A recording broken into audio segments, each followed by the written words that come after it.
Narito na po ako para ipakita sa inyo kung paano ko ginawa ang pearl beads hair clip using barrette clip.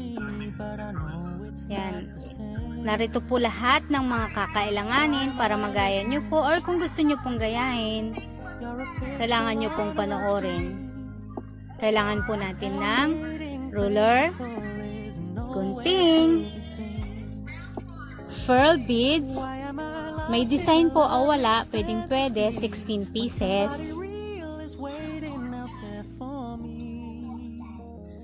Tatlong pearl beads na plain. Mas maganda po kung meron siyang kulay. Barrette clip. Yung size po niya is 5 cm. Kailangan po ng felt. Yung felt po is yung panlikod siya. 5 cm by 2 cm.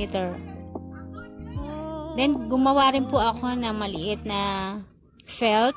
Pang sisild ko po siya mamaya sa clip para mas matibay po.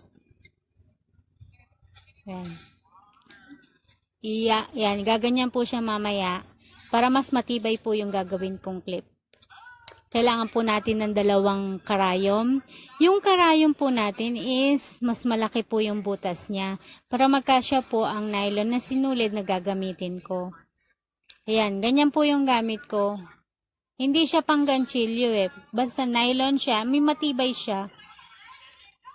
Yan. Yan po yung available ko, kaya yan po yung ginamit ko. At sa tingin ko naman is magtatagal siya. Pwede rin po yung mga gamit natin sinulid sa bahay, doblihin na lang po natin kung talagang wala po kayong magagamit na iba. Yan. Yung nylon po na sinulid is isa lang po siya. Nilagay ko po yung dalawang karayom sa magkabilang dulo. Yan. Kaya panoorin nyo lang po, tapusin nyo yung video para malaman nyo po ang paggawa. Let's get started!